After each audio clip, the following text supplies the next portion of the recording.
Hey guys, welcome to the couch and happy birthday, YouTube! So if you don't know, YouTube was founded 10 years ago today in 2005, February 14th. So before I get into my experience with YouTube, I'm going to turn you over to one of my favorite YouTubers, Bobsheaux. So take it away, Bob.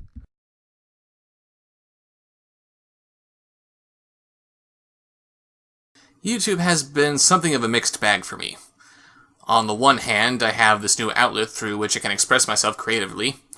On the other hand, I find myself often being attacked by YouTube's incomprehensible copyright policies.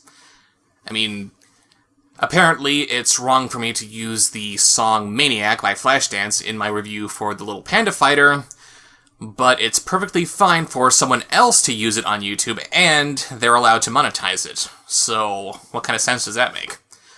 But, I've also met a lot of good people on YouTube.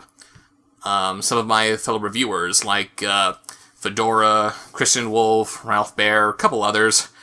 And it is really gratifying to get the kind of response on my videos that I have been. It's always a good feeling to see someone comment on my videos, share them, and give me all kinds of compliments for it. So, yeah, I suppose on the whole it's been a good experience for me.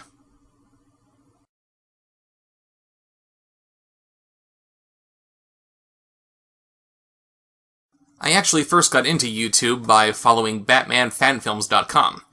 There were a handful of amateur filmmakers who were making their own little Batman movies, and while most of them at the time were posting their movies on their own websites, there were an increasing number of filmmakers who were putting them on this new site called YouTube. So I gave them a look there, and it was a little hard to get out of it once I had.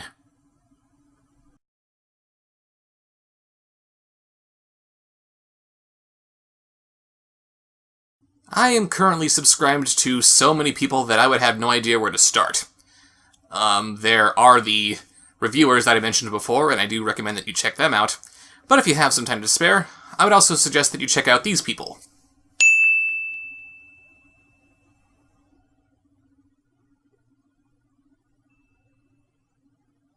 I said it was a lot, didn't I?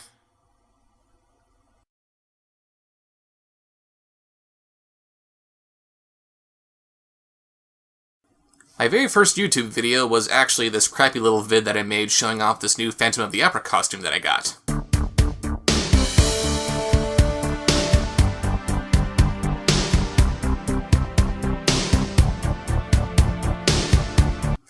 Suffice it to say, my video making skills have improved a lot since then.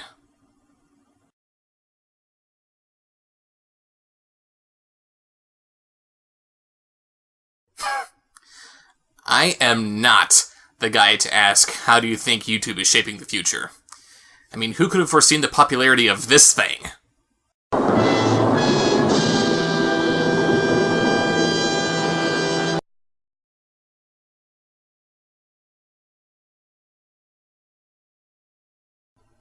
Yeah, I wish that I could call this my YouTube career.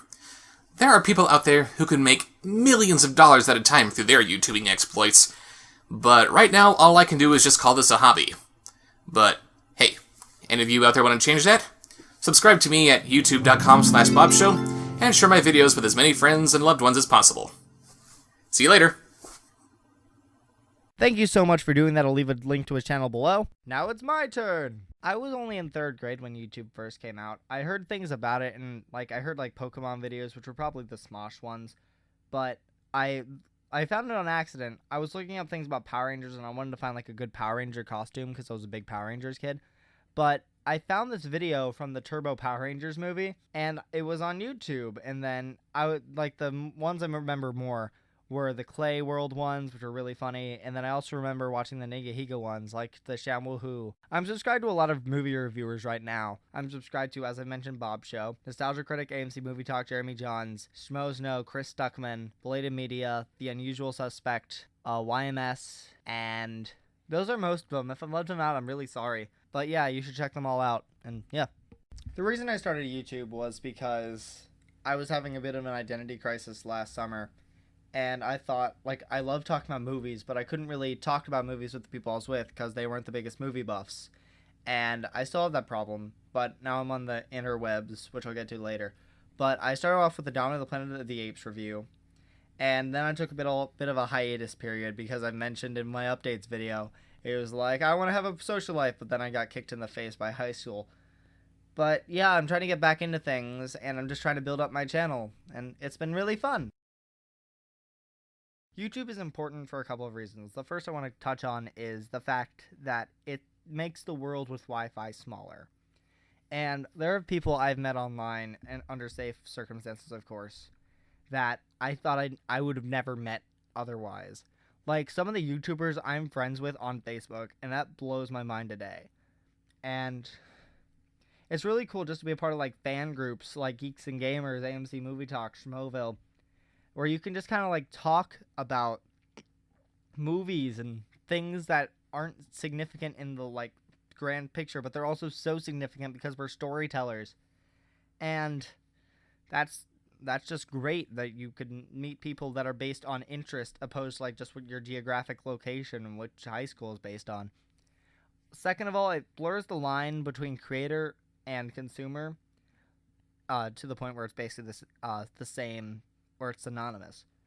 People on YouTube, I'm going to make an assumption, but I believe it's a pretty safe assumption. They don't say, don't watch them, watch me. It's very humbling because it's people making stuff out of their basement or their rooms. And they're like, watch this guy, help him out, or watch this girl, check her out, she's really good. It's also very based in talent. It's not only like, here's this person, you must focus on them. We are news, and we choose who's famous for you. It's very, we get to choose who's successful, and I feel like that's a very strong system. Finally, I just think it gives me an opportunity to give me a voice. It gives people who think they have something to say or something that they can do for the internet platform, and that's probably the best thing. So happy birthday to YouTube. Happy birthday to you. Here's to another 10 years, guys. Here's to another 10.